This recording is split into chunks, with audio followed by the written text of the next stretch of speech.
รายการต่อจากนี้ไป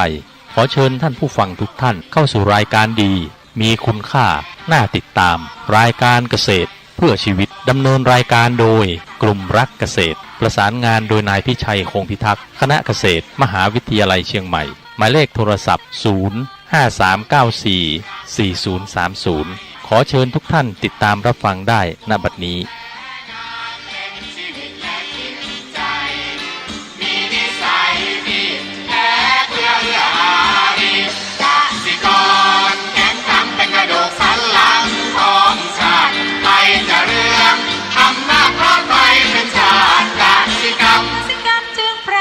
เป็นหลักมันอาชีพสำคัญผู้ไทยที่ไร้สีใครจะเก็บใครจะแข็งแรงทวีสวัสดีครับท่านผู้ฟัง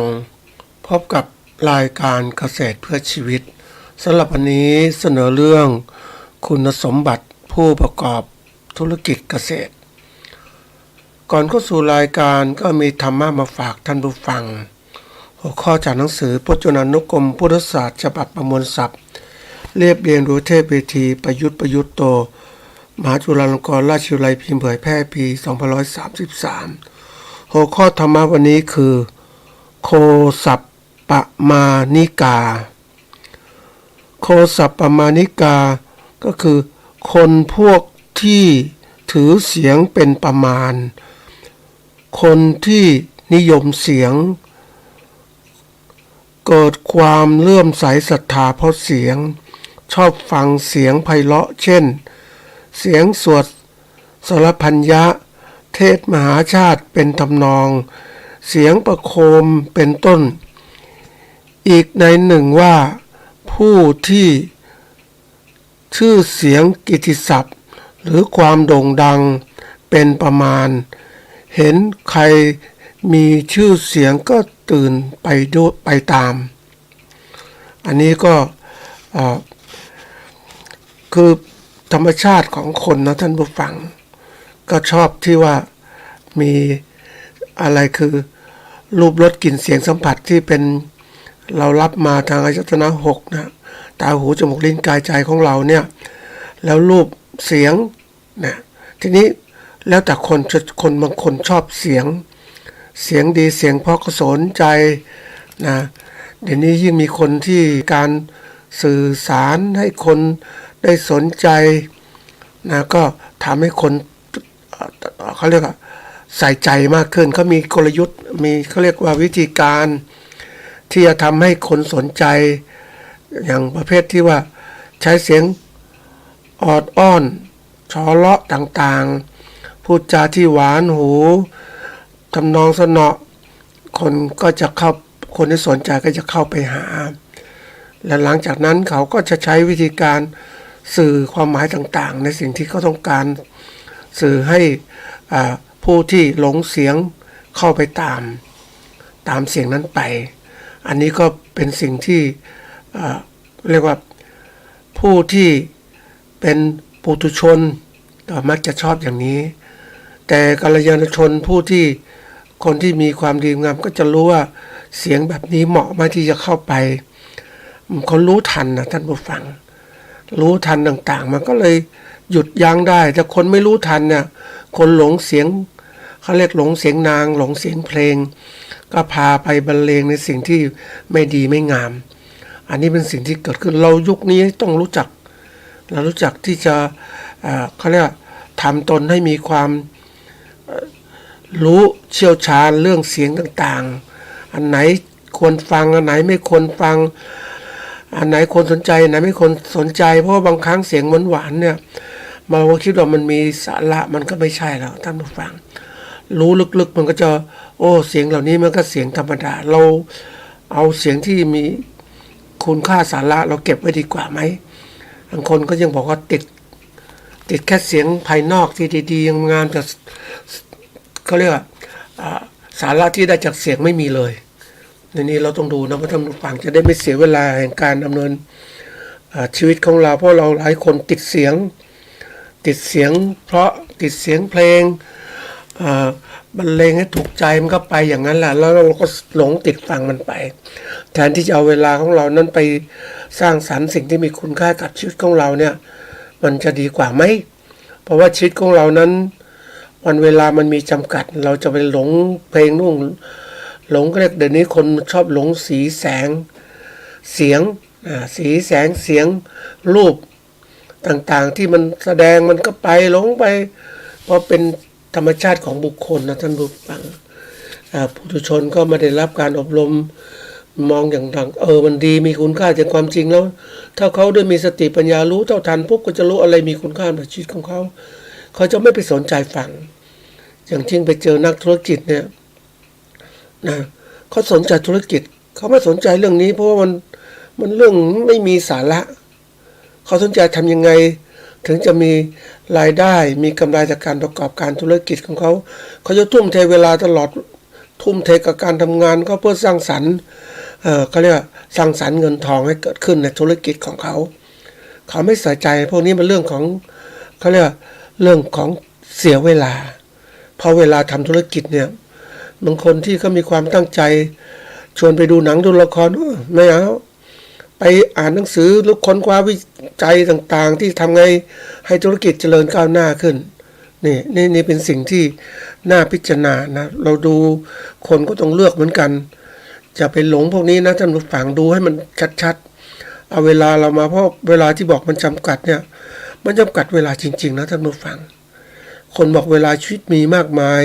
70กว่าปี80ปีผู้ชายได้อายุประมาณเฉลี่ยก็ประมาณ70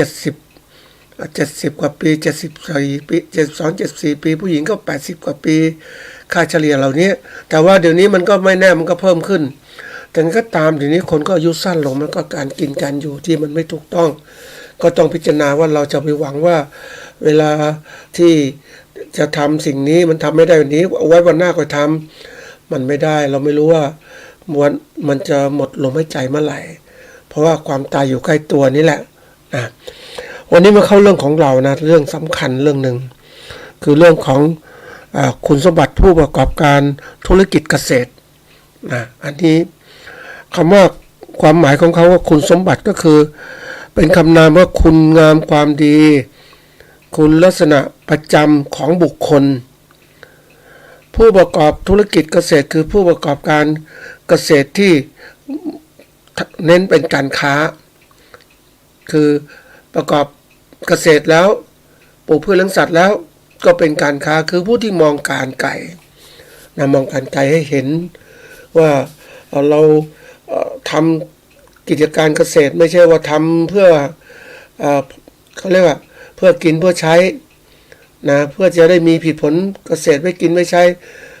เดี๋ยวนี้ต้องคิดการค้ามันคิดครบวงจรความสำคัญของข้อนี้ก็มุ่งหมายก็คือให้ท่านผู้ฟังที่เป็นเกษตรกรผู้ประกอบการได้รู้ถึงคุณสมบัติของผู้ประกอบการที่เขาประสบความสำเร็จทางธุรกิจเนี่ยธุรกิจเกษตรก็ทำยังไงบ้างเราได้ดูเนี่ยรู้เขาทำยังไงทำมันสำเร็จอย่างไรนะอันนี้สำคัญมากเพราะว่าอย่างที่เคยกล่าวไว้ว่าการเรียนรู้เส้นทางนะเส้นทางประกอบการธุรกิจที่เขาประสบความสำเร็จก็คือเป็นทางลัดสู่ความสำเร็จของเราถ้าเรานำเอาหลักการต่างๆมาใช้แต่อย่างไรก็ตามมันขึ้นอยู่ความก็เรียกการพลิกแพลงของเราด้วยบางครั้งจะทำตามเขาทั้งหมดไม่ได้มันเหนื่อยอายุปัจจุบันแล้วต้องพลิกแพลงก็เรียกเอาหลักๆมาเอามาใช้เปลี่ยนแปลงให้มันเหมาะสมกับเราถึงทำอันที่สองความสำคัญก็คือว่าสร้างและพัฒนาคุณสมบัติผู้ประกอบการธุรกิจเกษตรเหล่านั้นให้มันมีมากขึ้นกับตัวเราเนี่ยถ้าไม่มีพวกนี้มันก็เหมือนก็เป็นเกษตรกรธรรมดาแต่เรามีลักษณะนี้ศึกษาไปแล้วเราจะรู้ว่ามันจะมีหลักอย่างนี้อย่างคิดยังไงจะทำอย่างไรนะทำสร้างมันมีแล้วเนี่ยมันมากขึ้นนะศึกษาค้นคว้าไปเรื่อยๆอันที่3ดำเนินการใช้คุณสมบัติผู้ประกอบการนะธุรกิจเกษตรเอามาใช้ในการประกอบอาชีพเรานะหรือคือเราถ้าประกอบอาชีพเกษตรถ้าเราไม่มีสิ่งเหล่านี้เนี่ยเราก็เป็นเกษตรกรธรรมดาวันก่อนได้มีโอกาสพูดคุยกับพวกของ เจ้าที่ธนาคารนะธกสนะครับเขาพยายามพัฒนานะให้เกษตรกรได้เก่งเป็นสมาร์ทฟาร์มเมอร์เป็นนู่นไปนี่บริหารต้นทุนเกษตรอย่างไรเยอะแยะไปหมดเลยแนวคิดในการประกอบการค้าการขายยังไงก็โดยความมุ่งหวังที่จะให้เกษตรกรเป็นผู้ประกอบการให้มันก้าวหน้าขึ้นแต่ว่ามันก็เหมือนกับว่าอบรมไปแล้วถ้าเกษตรกรก็ยังเป็นเกษตรกรเหมือนเดิมเนี่ยแสดงว่าอะไรแสดงยังไม่ก้าวหน้าและไม่สามารถพัฒนาได้ที่เคยกล่าวไว้ว่าประเทศไทยจะพัฒนาเป็นประเทศก้าวหน้าเนี่ยในประเทศที่เป็นโคของโลกเนี่ยเราต้องพัฒนาเกษตรกรให้เป็นผู้ประกอบการเกษตรธุรกิจเกษตรคือมีความคิดก้าวหน้ามากขึ้นเราไม่จะผลิตมาแล้วอยู่กับผลิตอย่างเดียวขายก็ขายทีเดียวกับพ่อค้าคนกลางแต่เราต้องขายเองบ้างอะไรบ้างคิดว่ามันจะเป็นยังไงนะอันนี้ที่มาหัวข้อนี้นอกจากที่มาของการพูดหัวข้อนี้ก็มาจากที่ว่าพบกับพนักงานธกส.แล้วก็ได้มีโอกาสดูนิทรรศการวิชาการต่างๆที่แสดงเขาย่อมาแสดงเยอะแยะในของกรมวิชาการเกษตรกรมส่งเสริมเกษตรมหาวิทยาลัยต่างๆทั้งภาคเหนือแล้วก็เอกชนที่เขาประสบความสำเร็จเขาก็มาแสดงนิทรรศการเพื่อแบ่งปันความรู้ต่างๆและนักธุรกิจต่างๆที่เกี่ยวข้องกับเกษตรก็มาแสดงไม่ว่าจะเรื่องของเครื่องมือทุนแรงรถแท็กเตอร์โดรนที่ว่าใช้ในการพ่นยาเคมีเกษตรปุ๋ยต่างๆเหล่านี้แล้วก็พวกที่ผู้ประกอบการที่ประสบความสำเร็จธุรกิจก็คือพวกที่ร้านค้า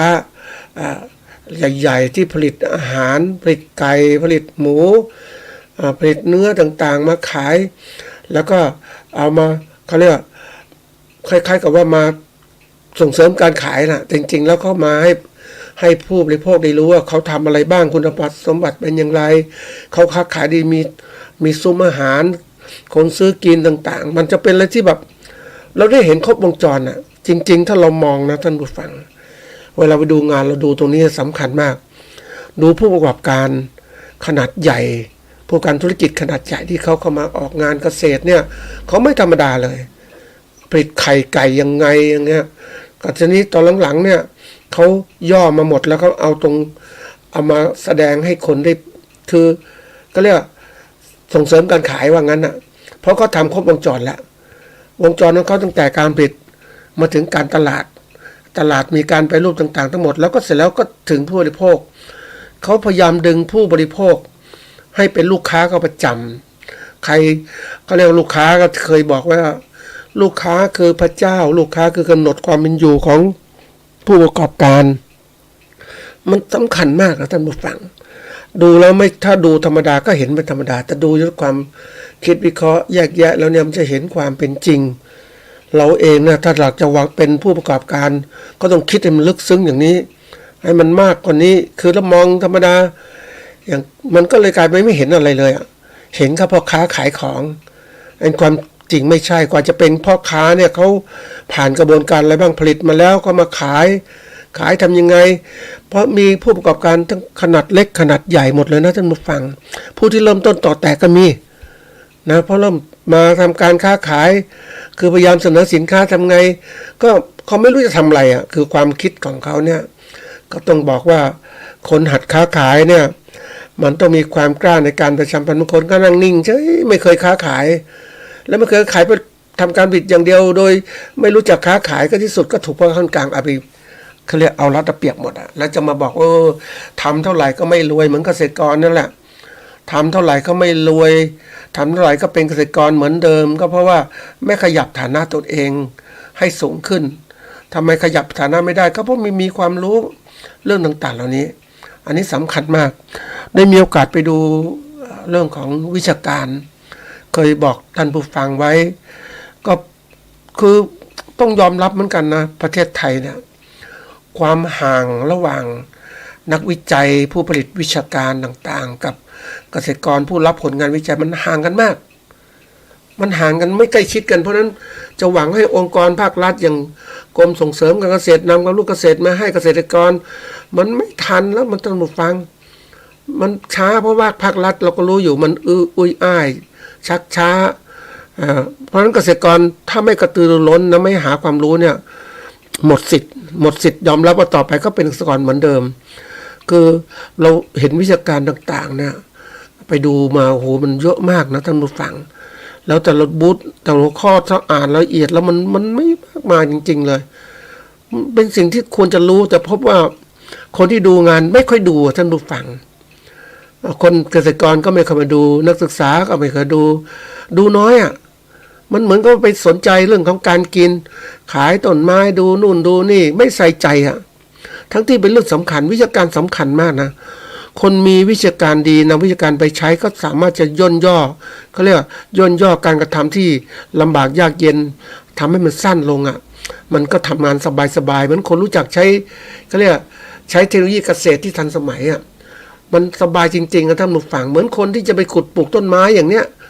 ใช้จอบใช้เสียมขุดทีละนั้นจะได้เท่าไรเหนื่อยก็เหนื่อยในนี้ก็มีเครื่องจักรจุขุดปุ๊บไปเลยนะเหมือนไปเจอเครื่องปลูกข้าวโพดอย่างเนี้ยก่อนเกษตรกรปลูกข้าวโพดก็ใช้จอบสับทีนึงก็เอาเขาเปิดขึ้นมาแล้วเอาข้าวโพดแม่ข้าวโพดหยอดลงไปอย่างเนี้ยมันมีเครื่องใหม่เครื่องที่อันนี้มันนานแล้วท่านผู้ฟังเป็นแจ๊บที่แบบปักไปในดินปุ๊บนิดนึงสอดเมล็ดลงไปไม่ต้องก้มไม่ต้องอะไรก็ปลูกข้าวโพดได้สบายอันนี้เนี่ยมีเรื่องเครื่องใหม่ๆโอ้โหมันทำทีละ2 แถว 3 แถว 4 แถวแท็กเตอร์ก็ลากไปมันก็เอาเมล็ดใส่ไปก็เล็ดตกไปในพื้นดินคือมันไถด้วยแล้วก็กลบไปด้วยในตัวฝนตกมาข้าวโพดก็งอกง่ายมากเลยอ่ะไม่ต้องเหนื่อยเหมือนเดิมอ่ะแล้วเราต้องใช้วิธีการเหล่านี้มันถึงความฉลาดมันเนี่ยคือพูดถึงการใช้เทคโนโลยีต่างๆวิชาการก็เหมือนกันเราไม่รู้วิชาการต่างๆเนี่ยมันก็จะทำให้เรานั้นไม่สามารถวิเคราะห์ธุรกิจเกษตรเราได้เลยแล้วก็ลำบากอ่ะมันลำบากก็พูดถึงความลำบากนะท่านผู้ฟังแต่เราลำบากต้องหาทางออกจากความทุกข์ยากลำบากเหล่านั้นค้นหาวิธีการไม่ใช่ปล่อยเคยชินความลำบากอย่างนี้เกษตรกรเขาเรียกว่าหลังสู่ฟ้าหน้าสู่ดินน่ะนะก้มหน้าทำอยู่นั่นน่ะเหนื่อยไม่เหนื่อยทำไมต้องทำให้เหนื่อยทำไมล่ะก็ต้องหาวิธีการที่ไม่เหนื่อยไม่ต้องก้มหน้านะหลังสู่ฟ้าไม่ต้องแล้วเดี๋ยวนี้เขานั่งอะไรขับแท็กเตอร์ใช่ไหมติดห้องแอร์เกษตรกรนึกถึงเกษตรกรอเมริกาที่เขาขับแท็กเตอร์ติดแอร์ขับสบายดูหนังฟังเพลงในตู้ขับแท็กเตอร์นั่นแหละปรับอากาศสบายไม่ต้องเหนื่อยผลิตข้าวโพดก็ได้มากมายอะไรไหมไม่เหนื่อยอ่ะทำไมทำอย่างนั้นได้ล่ะก็เขามีความรู้อ่ะรู้จักใช้เพราะนั้นอย่างที่บอกวิชาการที่เขาแสดงเนี่ยมันมีมั้ยมันเห็นนะจริงๆนึกถึงแต่ก่อนเนี่ยเราก็ไม่รู้นะเรื่องนี้แต่เมื่อศึกษาไปมาเข้าโอ้มันจริงนะเพราะนั้นนึกถึงวิชาการที่เขามาแสดงนักวิชาการที่เขานักวิชาการนักคิดต่างๆค้นคว้าต่างๆเอามาแสดงเนี่ยก็หวังว่าให้ผู้ชมได้ชมแล้วเอาไปใช้ไม่ต้องรอให้หน่วยงานราชการหรือกรมส่งเสริมความรู้มาแพร่หรือพัฒนานักพัฒนาชุมชนเอาความรู้มาพัฒนามันล้าสมัยแล้วนะเดี๋ยวนี้มันช็อตคัทแล้วมันเขาเรียกมันทางลัดเรามีทางลัดเรื่องอะไรไปรอเจ้าหน้าที่ส่งเสริมนักพัฒนาชุมชนเอาความรู้ไปให้เราก็มาดูสิดูเลยมันเป็นยังไงเราได้พบปะนักวิชาการนี่คือตัวสำคัญแต่กระทรวงบอกไม่ไปไม่ได้มันไกลต้องติดทำงานคือเรียกว่าต้องทำนาต้องทำสวนทำไร่มีเวลาไม่มีเวลาเลยไม่มีทุนด้วยมันก็เลยกลายเป็นว่าข้อจำกัดจริงๆแล้วเนี่ยเราเองถ้าเรารู้จักหาความรู้ที่ทันสมัยมันไม่เหนื่อยท่านผู้ฟังยอมลงทุนไปเลยเหมือนเราเนี่ยเราอยากเรียนหนังสือระดับสูงความรู้ใหม่ๆก็ต้องยอมลงทุนน่ะค่าวิชาเรียนมหาวิทยาลัยก็ต้องลงทุนน่ะแต่เราไม่ลงทุนไม่อยากจะได้ของฟรีตลอดของฟรีมันฟรีมันใช่มันมีราคาระดับหนึ่งเท่านั้นแหละของที่เขาเหลือเอามาให้อ่ะแต่ของดีๆมีคุณค่าเขาไปขายอ่ะเห็นไหมนี่คือตัวอย่างเพราะนั้นนี้โลกเกษตรต้องเปิดให้ใหม่ขึ้นเกษตรกรต้องเป็นผู้ประกอบการที่ทันสมัยจึงคิดหัวข้อนี้มาพูดสนุกฟังเพราะว่าเป็นเรื่องสำคัญมากการที่เราจะประสบความสำเร็จของการเป็นนักธุรกิจเนี่ยจริงๆแล้วเราเป็นเกษตรกรนะมันก็เป็นเกษตรกรนั่นแหละนะทำอย่างนี้มา10 ปีพ่อแม่ก็ท แต่เรามาเปลี่ยนใหม่ก็คือว่าเราไม่พบวิชาการสมัยใหม่เราก็เลยเปลี่ยนอะไรที่ดีกว่าแล้วไปสั่งที่ดีกว่าจะไปทำเดิมๆเหมือนกับพ่อแม่ปู่ย่าตายายทำอย่างนั้นไม่ได้แล้วมันโลกมันกว้างอะท่านผู้ฟังเราต้องมีตัวเลือกอะมันตัวเลือกมันสำคัญนะท่านผู้ฟังเราต้องเลือกอะถ้าเราทำธุรกิจทำการเกษตรแล้วก็ขาดทุนแล้วจะทำไมอะหรือทำแล้วมีรายได้น้อยอะปีหนึ่งได้ประมาณรายละ3,000 2,000อย่างเนี้ยมันเหนื่อยนะแต่เราไปทำอย่างอื่นดีไหมปีหนึ่งโอ้โหมหาศาลนะมันก็คิดมีช่องเขาเรียกนี่คือช่องทางเลือกเราต้องประเมินทุกขณะที่เราทำอะไรต้องประเมินว่ามันดีไหมนั่นคือการประเมินผลการประกอบการของเราทีนี้มาเข้าสู่เรื่องของเราเนื้อเรื่องก็คือว่าวันนี้จะพูดให้ท่านเข้าใจเรื่องของการประกอบการธุรกิจก็เป็นความหวังก็คืออยากจะยกระดับเกษตรกรให้เป็นผู้ประกอบการธุรกิจเกษตรที่จะต้องทันสมัยอยู่บนโลกนี้ปัจจุบันเนี่ยเราอยู่เป็นเกษตรกรแบบเกษตรกรธรรมดาก็กลายเป็นเกษตรกรธรรมดาต่อไปก็เป็นผู้ลำบากจริงๆนะวันนี้ต้องพัฒนานี่คุณสมบัติเฉพาะที่ทำให้ผู้ประกอบการธุรกิจเกษตรประสบผลสำเร็จเนี่ยนะก็มันง่ายๆอันนี้เบื้องต้นก่อนนะก็คือว่าอันที่หนึ่งก็คือว่าทัศนคติที่ดีต่ออาชีพคืออาชีพของเราเป็นนักธุรกิจเกษตรต้องมีอาชีพคือผู้บริหารคือตัวเรานี่แหละ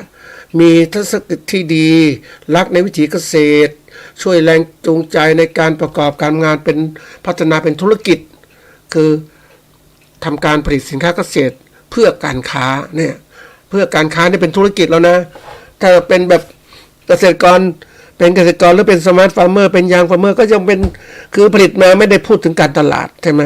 คือขายพ่อค้าอย่างเดียวแต่นี่ไม่ใช่เราหวังจะขายมีช่องทางการขายยังไงเราต้องมีตรงนี้ก่อนเป็นเบื้องต้นแล้วเราต้องพัฒนาอันที่สองความสามารถในการเรียนรู้และปรับตัวเราต้องมีความสามารถเรียนรู้ต่อเนื่องนะมีความตัวเรียนรู้สิ่งใหม่ๆเหมือนที่วิชาการเขาแสดงมาแล้วก็ไปดูสิปรับตัวเข้ากับสถานการณ์ต่างๆเพราะวันนี้ยิ่งที่บอกว่าถ้าท่านไม่ปรับตัวนะท่านผู้ฟังวันนี้ผู้การรายใหญ่เข้ามาแล้วก็ทำเต็มที่แล้วทุกคนเข้าสู่การเขาเรียกประกอบการนะแล้วคนที่มาเข้าสู่วงการเนี่ยบางทีเขาก็ไม่ใช่มาจากอาชีพเกษตรเขามาจากนักความรู้ด้านอื่นแต่ไม่ความรักนะเขามาปรับมาทำอาชีพธุรกิจเกษตรเขาเนี่ยเขาก็ต้องเรียนรู้เขาก็ทำจริงจังไปเจอคนหนึ่งนะท่านผู้ฟังเขามีอาชีพเป็นเขาเรียกทำธุรกิจธรรมดาแต่ปรากฏว่าเขาไม่เห็นมะเขือเทศเขามะเขือเทศเนี่ยจริงๆมะเขือเทศเราก็รู้ธรรมดาปลูกแล้วขายใช่ไหมแต่นี่เขามามองว่ามันไม่ใช่เว้ยเอามาทำแปรรูปเป็นน้ำซอสมะเขือเทศชนิดต่างๆมีซอสพริกซอสอะไรก็ทำหมดแล้วก็จัดการเรื่องการตลาดเลยเขาซื้อมาทำไม่พอแล้วก็ผลิตเองด้วยนะก็เลยกลายเป็นนักธุรกิจแล้วเนี่ยเราต้องเป็นอย่างนี้เขาบอกมีความกระตือรือร้นและปรับตัวสถานการณ์วันนี้ต้องเรียนรู้สภาพดินฟ้าอากาศการตลาดเป็นสิ่งสำคัญในการที่เราถ้าเกิดการแข่งขันเรารู้ได้มากเนี่ยมันจะชนะเขาได้นะถ้าเรารู้มากความสามารถสูงก็ชนะเขาได้อันนี้สำคัญต้องปรับตัวอันที่สามก็มีทักษะในการคิดเชิงกลยุทธ์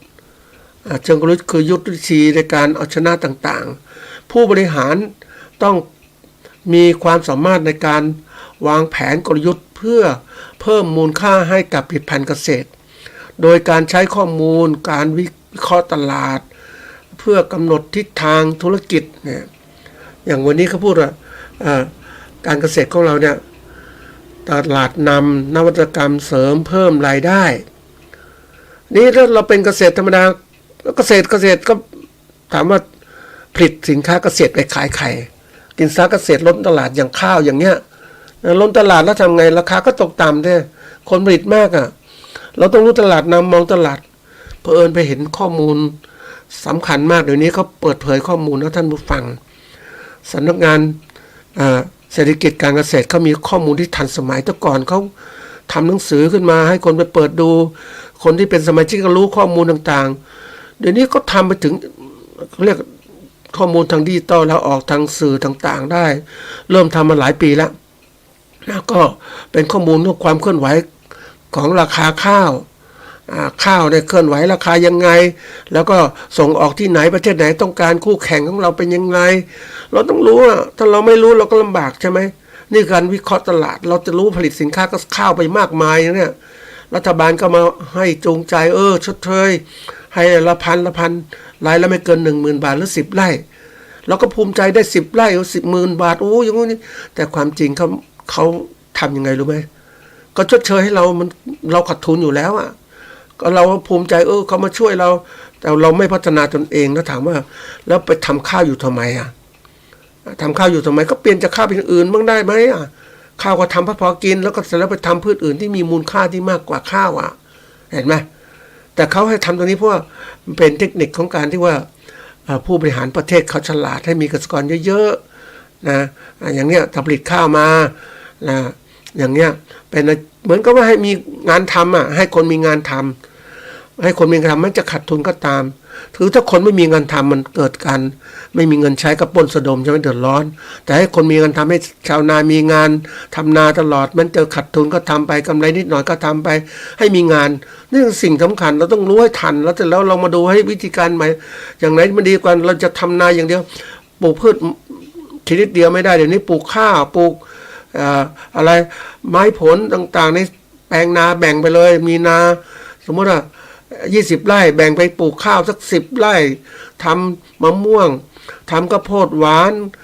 โพดฝักอ่อนแล้วแต่เราจะทำพืชผักต่างๆก็ได้เพื่อลดความเสี่ยงการตลาดนี่ความกลยุทธ์ในการทำอันถัดมาข้อที่4คือความสามารถในการสร้างเครือข่ายเราคำว่าสร้างความสัมพันธ์ที่ดีกับผู้เกี่ยวข้องเช่นเกษตรกรลูกค้าผู้จัดการจำหน่ายช่วยเสริมสร้างโอกาสทางธุรกิจเพิ่มช่องทางการขายเราต้องทำจริงๆเกษตรกรเนี่ยมองว่าเรามีความสำคัญกับใครบ้างกับพ่อค้าขายปัจจัยการผลิตกับพ่อค้าที่ซื้อผลผลิตของเราท่านั้นเราไม่ถึงลูกค้าจริงเป็นใครแล้วเราจะมีร้านตลาดเราเองไหมขายให้ผู้จัดการร้านสะดวกซื้อร้านโชว์หวยต่างๆมาซื้อสินค้าเราไหมเราต้องพยายามหาช่องทางเหล่านี้เพื่อลดความเสี่ยงในการประกอบการเหมือนได้มีโอกาสดูกับผู้ที่ปลูกแคนตาลูปแคนตาลูปเขาจะปลูกเนี่ยเขาเป็นเก่งแล้วธกส.ก็ช่วยส่งเสริมแล้วก็พยายามหาตลาดแกก็หาตลาดไปส่งไปวางขายในร้านสะดวกซื้อหรือห้างซุปเปอร์มอลล์ต่างๆอย่างเนี้ยมันเป็นอะไรที่มันสร้างความทันสมัยให้เกิดขึ้นแล้วก็โอกาสตลาดก็จะมีมากขายลูกค้าอันที่5เนี่ยมีความคิดริเริ่มสร้างสรรค์ในการทำธุรกิจเดี๋ยวนี้ก็ต้องมีความริเริ่มสร้างสรรค์ให้มากขึ้นริเริ่มก็คือทำใหม่ๆที่แตกต่างจากเดิมสร้างสรรค์ก็คือเหมือนกับว่าหาวิธีการใหม่ๆในการผลิตในการตลาด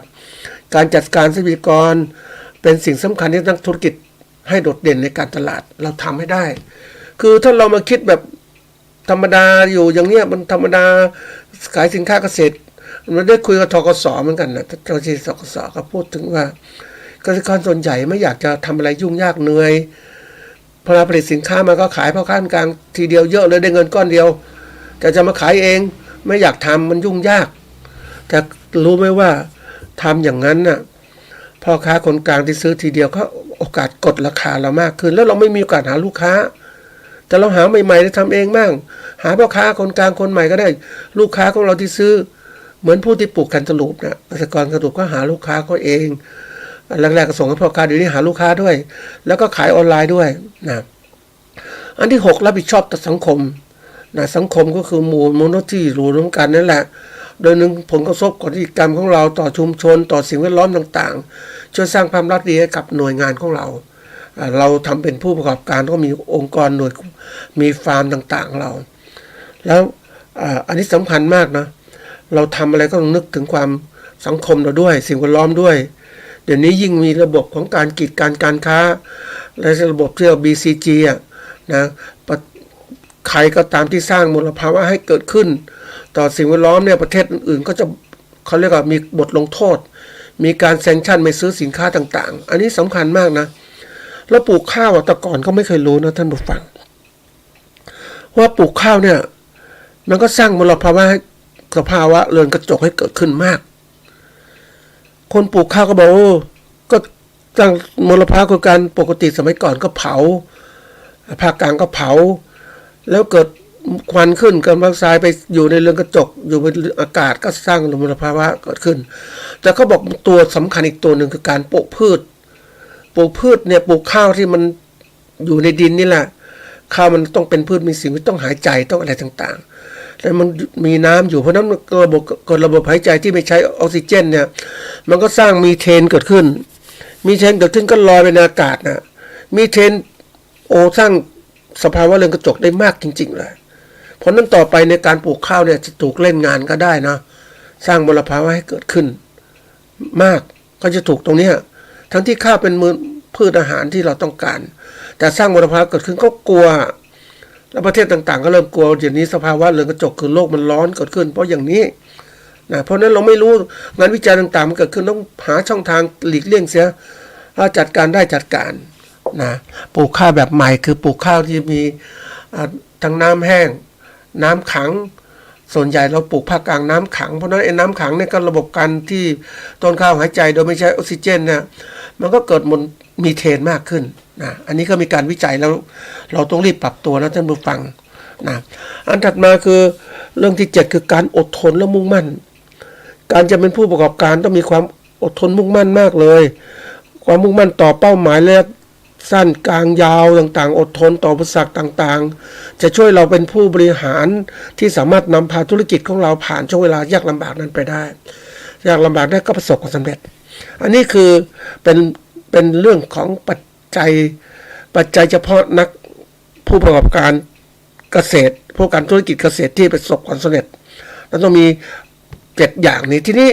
มาดูอีกส่วนหนึ่งคือว่าเขาก็เก็บข้อมูลอันนี้การค้นคว้านะก็บอกผู้บริหารธุรกิจเกษตรที่ประสบการณ์มากกว่า10ปีมักมีคุณสมบัติและทักษะที่โดดเด่น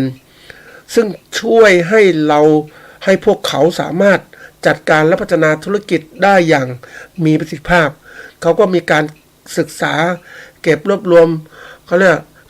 ข้อมูลผู้ประกอบการธุรกิจเกษตรที่เขาทำมาเป็น10ปีขึ้นไปเนี่ยมันทำยังไงถึงสำเร็จได้อันนี้เราต้องเรียนรู้นะ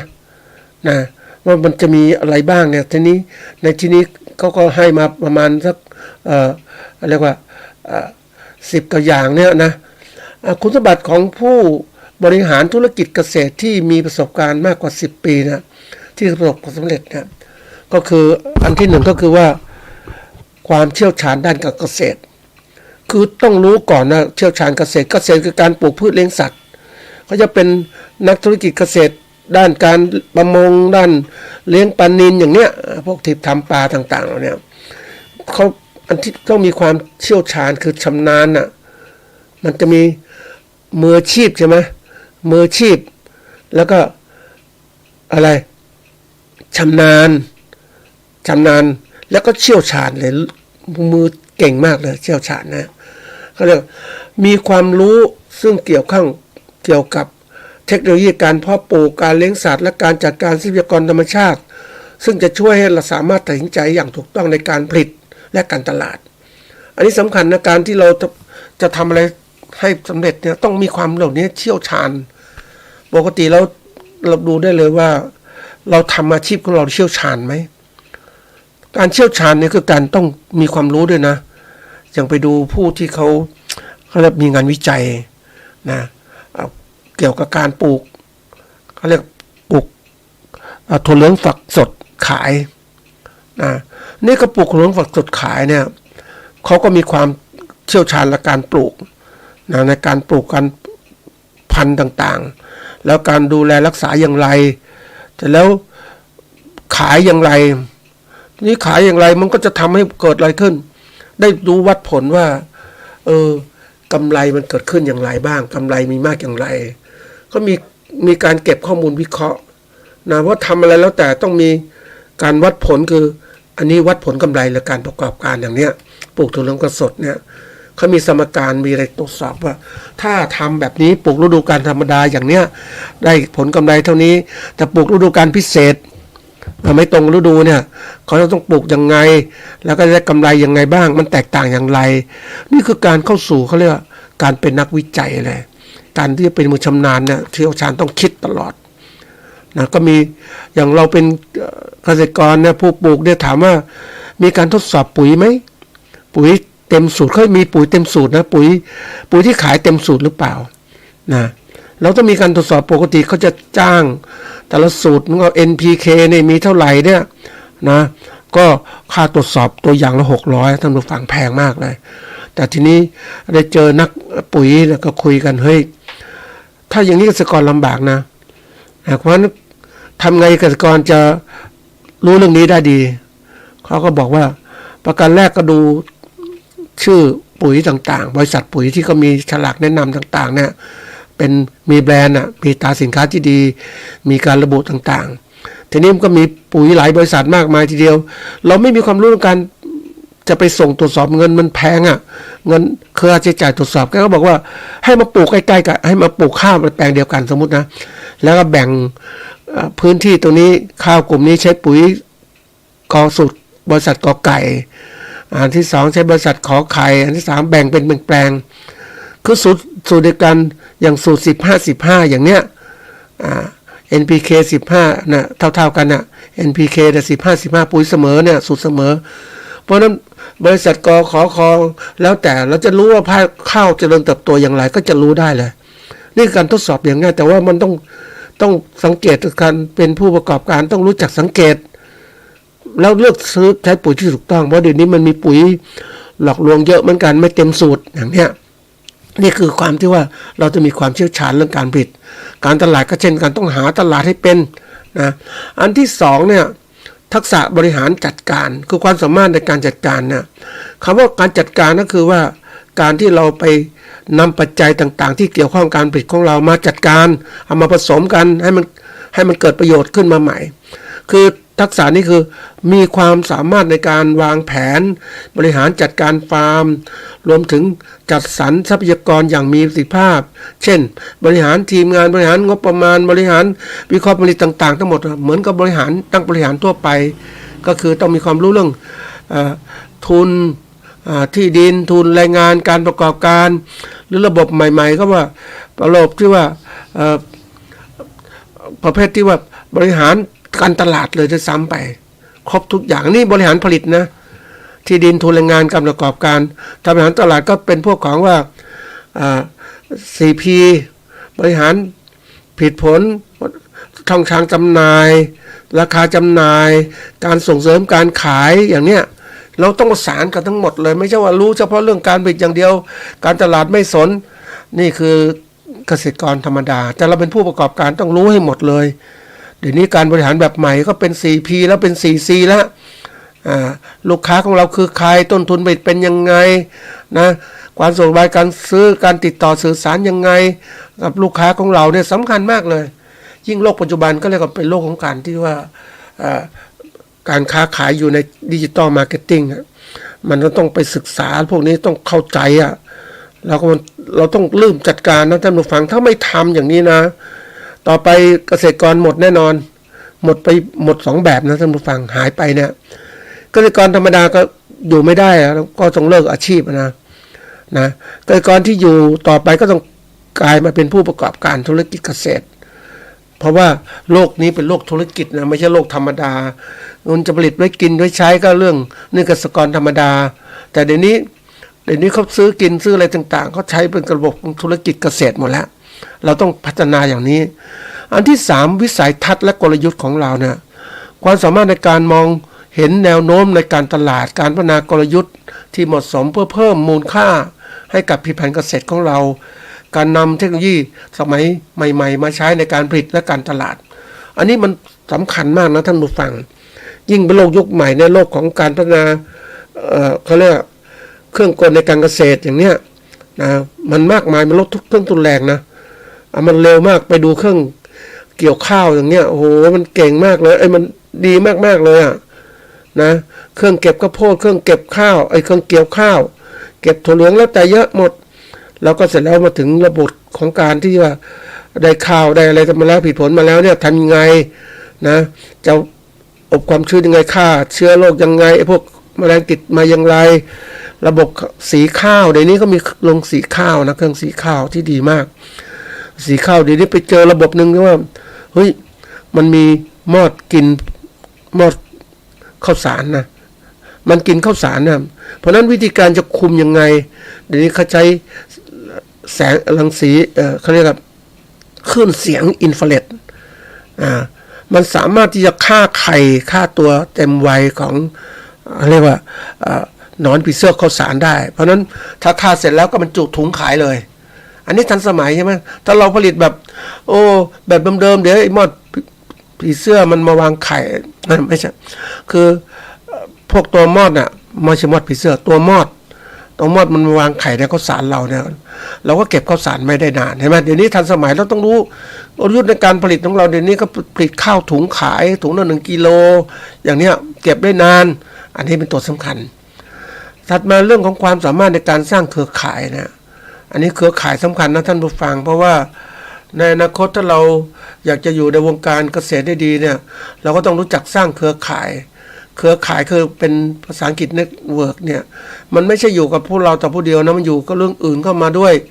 คือเครือข่ายเนี่ยเรามีการสร้างความสัมพันธ์ในอุตสาหกรรมนะเรื่องเกษตรของเราเกษตรกรอื่นๆผู้จำหน่ายและลูกค้าของเราเนี่ยซึ่งถือว่าเป็นส่วนสำคัญยิ่งต่อการสร้างเครือข่ายการตลาดของเราส่วนใหญ่เกษตรกรจะมองว่าเครือข่ายก็คือใครคือผู้จำหน่ายปัจจัยการผลิตนะ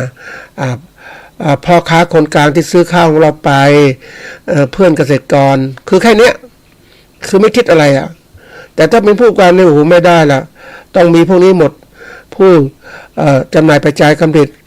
เพื่อนเกษตรกรพ่อค้าคนกลางลูกค้านะลูกค้านี่นะลูกค้าคือถัดมาส่วนราชการที่เกี่ยวข้องให้วิชาการกับเรา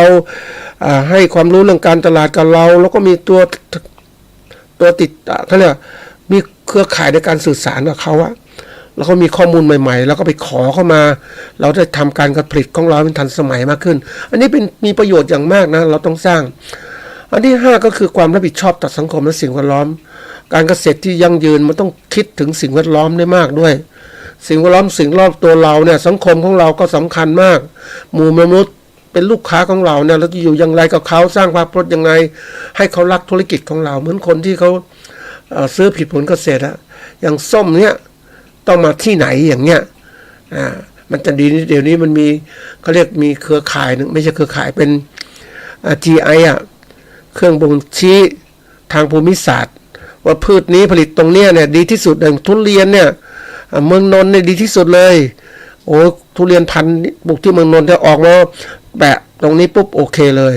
แต่เราทุเรียนผลิตที่ประเทศลาวเนี่ยโอ้ยไม่มี GI ไม่อะไรต่างๆไม่มีใครอยากกินเนี่ยเป็นตัวประกันเขาเรียกประกันคุณภาพสินค้าได้อันที่6เนี่ยทักษะในการคิดวิเคราะห์เนี่ยสำคัญมากนะท่านผู้ฟังการที่เราความสามารถในการประเมินสถานการณ์การตัดสินใจต่างๆอย่างรอบคอบโดยใช้ข้อมูลจากประสบการณ์แล้วก็ข้อมูลที่เก็บมาได้เนี่ยผ่านพื้นฐานในการตัดสินใจก็คือนำข้อมูลปัจจุบันเนี่ยตรงที่ไปดูงานเกษตรเนี่ยมีข้อมูลมากมายทีเดียวเลยคือข้อมูลมากทีนี้ข้อมูลมากทำให้มีทรัพยากรในการวิเคราะห์ได้เรามีข้อมูลแล้วเลือกข้อมูลไหนดีจะตรงกับที่เราต้องการหัดวิเคราะห์ขึ้นมาความรู้ก็มากขึ้นแล้วต้องมีลักษณะการวิเคราะห์คือเก็บมาดูอันนี้อ่านมีประโยชน์นะอันนี้มีประโยชน์ก็คัดทิ้งไปก็เก็บมาก็กวาดมาทั้งหมดนะท่านผู้ฟังได้มาเก็บมาจะเรียกเป็นสิ่งพิมพ์นะเป็นสิ่งที่พิมพ์เผยแพร่ความรู้มาได้มาจากการพูดคุยกับเจ้าหน้าที่วิจัยได้มาจากอะไรการเขาเรียกว่าเดี๋ยวนี้มันมีข้อมูลนะข้อมูลประเภทที่ว่าอินเทอร์เน็ตที่หน่วยงานก็ทำไว้เราอยากได้ข้อมูลปุ๊บเอากล้องไปสมาร์ทโฟนไปจับดูก็สามารถเก็บข้อมูลเพราะเดี๋ยวนี้การแสดงงานวิชาการต่างๆมันใช้แบบนี้ทั้งนั้นแหละเพราะว่าไม่เพื่อประหยัดกระดาษแล้วก็เพื่อที่ว่าสะดวกในการทำงานเขาจะมีอยากได้ข้อมูลก็สแกนไปเลยสแกนบาร์โค้ดก็สามารถเข้าถึงแหล่งข้อมูลได้มันเป็นส่วนสำคัญมากนะท่านผู้ฟังคนเดี๋ยวนี้ถ้าพูดแล้วเนี่ยเกษตรกรถ้าไม่รู้จักใช้สมาร์ทโฟนในการดูเรื่องเหล่านี้นะไปหาข้อมูลที่ทันสมัยมันก็ทำให้เรานั้นคืออยู่ในโลกของเขาเรียกว่าโลกความไม่รู้ จะบอกไม่รู้ก็ไม่ได้นะท่านผู้ฟังเดี๋ยวท่านผู้ฟังก็จะโกรธว่าไม่รู้มันเป็นธรรมชาติของคนนะท่านผู้ฟังการที่เราติดกับดักของความไม่รู้เนี่ยเราคิดว่าไม่รู้ไม่รู้ว่าอะไรฉันไม่รู้ฉันไม่สนใจแล้วบางทีบางคนก็บอกฉันรู้แล้วแต่ความจริงมันรู้ผิดอะแล้วไม่รู้เนี่ยมีมากจริงๆเลยยิ่งโลกปัจจุบันข้อมูลข่าวสารมีมากนะยิ่งทำให้ศึกษามากขึ้นนะโหมันมีอะไรที่กว้างขวางมากนะโลกพัฒนาเนี่ย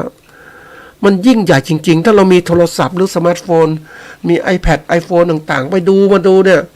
นะดูสื่อหรืออินเทอร์เน็ตต่างๆโอ้มันทันสมัยนะถ้าเราเจาะลึกเนี่ยจะรู้แล้วโอ้เรานี่เราก็ทำงานไม่ทันสมัยแล้วอะไรที่ทันสมัยมันให้ประโยชน์ได้มากขึ้นใช่ไหมถ้าล้าสมัยไม่มีใครพูดถึงหรอกนะมันก็เลยเราจะอยากรู้อยู่บนโลกนี้ก็ต้องพยายามที่จะพัฒนาตนเองให้มีความทันสมัยอันที่7ก็คือความสามารถในการปรับตัวอันนี้สุดท้ายแล้วเราได้ข้อมูลมาแล้วเนี่ยความสามารถก็คือคำว่าสามารถคือการที่ทำงานได้ทำได้นะความสามารถคือมีความยืดหยุ่นในการปรับตัวเข้ากับสถานการณ์ที่เปลี่ยนแปลงสภาพภูมิอากาศการผลิตสินค้าเกษตรนะการตลาดเทคโนโลยีใหม่ๆผู้บริโภคนะอุตสาหกรรมคู่ค้าคู่แข่งที่เกิดขึ้นมาเป็นใครยังไงมันเข้ามาอย่างไรคุณสมบัติเหล่านี้แหละทำให้นักธุรกิจที่เกษตรที่มีประสบการณ์มากกว่า10 ปีสำเร็จเขามีการวิเคราะห์สรุปมานะความสามารถนำพาธุรกิจไปสู่ความสำเร็จในตลาดที่มีการแข่งขันสูงได้อย่างมีประสิทธิภาพอันนี้เรื่องใหญ่นะท่านผู้ฟังมีโอกาสไปดูการผลิตของเขาเรียกอะไรนะโกโก้นะโกโก้เนี่ยคือคนมองเนี่ยนะมองคือโกโก้นี่มันเป็นไม้ผลที่แต่ก่อนเขาเรียกว่ากรมวิชาการเกษตรสำนักงานพืชสวนที่ชุมพรก็ผลิตโกโก้ไว้นานเพราะว่าก็เก็บมาสายพันธุ์ขึ้นมาพัฒนาต่างๆคนแม้ก็สนใจส่วนใหญ่คนสนใจผลิตภัณฑ์โกโก้คือช็อกโกแลตมีมากจริงๆเลยทั่วโลกเขาก็นิยมกินกันแล้วก็มีการที่ว่าเห็นโกโก้มันมากขึ้นมีประโยชน์เขาก็เริ่มมาทำนี่มาทำปุ๊บเนี่ยเริ่มระบบกระบวนการที่ว่าผลิตโกโก้แล้วก็แปรรูปโกโก้เกษตรกรหลายคนก็ทำนะเริ่มปลูกโกโก้สายพันธุ์ใหม่ๆแล้วก็มีการแปรรูปเป็นผลโกโก้ขึ้นมานะโกโก้แล้วเสร็จแล้วมาแปลเป็นช็อกโกแลตทีนี้กระบวนการเนี่ยแปลเป็นบางคนก็แปลช็อกโกแลตได้แล้วทำช็อกโกแลตได้ต่างๆทีนี้ทำยังไงค้าขายคือมันไม่ก็เก่งท่านผู้ฟังไปดูแล้วเนี่ยมันคือการคิดการพัฒนาทีละขั้นเนี่ยมันคนที่จะเก่งต้องพัฒนาเป็นระบบนะท่านผู้ฟังให้มันต่อยอดทีนี้คนบางคนก็เก่งเรื่องของการเอาโกโก้มาทำเป็นน้ำชาทำเป็นน้ำโกโก้ขายต่างๆแล้วเนี่ยคือแค่ระดับหนึ่งเท่านั้นแหละแต่ยังไม่เก่งเหมือนกับที่เขาทำไปเจอบริษัทที่เขาทำโกโก้ขายเป็นช็อกโกแลตเนี่ยเขาสั่งโกโก้มานะเขาไม่ได้ทำเป็นเขาเรียกตั้งแต่ภาคการผลิตเขาไม่ทำเป็นระบบนะแต่ก็จับจุดสำคัญคือทำการตลาดนี่มันคือเขาก็ฉลาดนะนักผู้ประกอบการพวกนี้เขาฉลาดก็มีความสามารถจัดการตลาดทำไงโกโก้มีคุณภาพเขาก็ซื้อโกโก้ดิบมาเนี่ยนำมาพัฒนาแล้วก็แปรรูปเป็นช็อกโกแลตมีรูปแบบต่างๆแล้วก็ติดฉลากให้สวยงามค้าขายมีพนักงานส่งเสริมการขายต่างๆแล้วก็บริการให้คนกินโกโก้มากขึ้นเปิดร้านใหญ่นะไปดูมาเนี่ยโอ้โหสุดยอดทีนี้มาดูเกษตรกรที่ทำตัวเนี้ย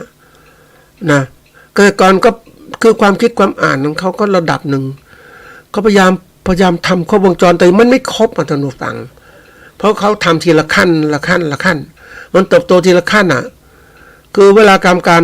ธุรกิจเขาบอกต้องมองที่การตลาดเป็นตัวนำแล้วตลาดเขาต้องการอะไรผลิตตอบสนองต่อเขาแล้วก็ทำเป็นระบบการผลิตการแปรรูปและการตลาดให้มันตีเดียวกันเลยเขาก็ทำไปหมดนี่แหละเสร็จแล้วก็ดูมันเป็นยังไงก็พัฒนาทีนี้ถ้าเราทำทีละขั้นไปเจอขั้นนี้ปัญหาภาษากันนี้ก็เจอนู่นเจอนี่อีกมันก็ช้าและยิ่งผู้ประกอบการที่สมัครเล่นอะไรเนี้ยจะเป็นมืออาชีพก็ยังไม่ถึงนะเพราะเขาไม่มีทุน ขยับอะไรก็มากก็ไม่ได้เขาก็ทำทีละขั้นเครือข่ายเกษตรกรอยู่ในเครือข่ายก็ยังน้อยคนก็มีการแย่งผู้ประกอบการก็ไปแย่งเขาเรียกแย่งเครือข่ายของเขาแย่งซื้อผลโกโก้ไปอะไรไปเขาก็มีโอกาสพัฒนาน้อยเพราะทุนเขาน้อยไงแล้วก็พัฒนาคือความคิดความอ่านของคนเนี่ยยังไม่เป็นนักบริเขาเรียกผู้ประกอบการที่ชัดเจนมันก็กลายเป็นว่าทำไม่สำเร็จเท่าที่ควรจะเป็นวันนี้ต้องรีบทำนะท่านผู้ฟังพัฒนาให้มันครบวงจรแล้วก็มารีบสร้างสรรค์เร็วที่สุดบางครั้งการที่ใช้เงินกู้ก็สำคัญนะท่านผู้ฟังเจาะตลาดอย่างไรไม่รวดเร็วไม่ใช่ทำช้าๆอย่างนี้แล้วช้างี้คู่แข่งบางคนที่เขาทำเก่งๆก็เจาะตลาดหมดเลยเนี่ยแล้วก็แย่งเราไปหมดเราทำยังไงนะอันนี้การเป็นธุรกิจเกษตรเป็นเรื่องใหญ่นะท่านผู้ฟังเราจะก๊อปปี้แบบต่างๆได้เนี่ยก็ต้องไปศึกษาบริษัทพวกใหญ่ๆโตๆเนี่ยที่เขามาทำการเกษตรตั้งแต่ผลิตเมล็ดพันธุ์แปรส่งเสริมการขายต่างๆไปรูปผลิตผลเกษตรใหญ่โตมโหฬารเนี่ยแล้วก็มีศูนย์การค้าต่างๆของเขาเองเนี่ยเป็นเรื่องใหญ่นะท่านผู้ฟังเราต้องตามดูว่าเป็นยังไงรีบพัฒนาตนเองให้ดีที่สุดนะอันนี้ก็ฝากไว้ว่าเราอยากจะทำตรงนี้ได้เราก็รีบทำเสียเพราะว่าช้าไม่ได้นะท่านผู้ฟังเราต้องรีบจัดการเราจะมาช้าในกรณีเหล่านี้มันเป็นสิ่งที่มันต้องไปฝึกนะท่านผู้ฟังฝึกไม่ได้มันก็รีบจัดการเร็วๆเข้านะครับนะเราจะมีโอกาสที่ว่าจะสำเร็จก็อยากให้รีบทำ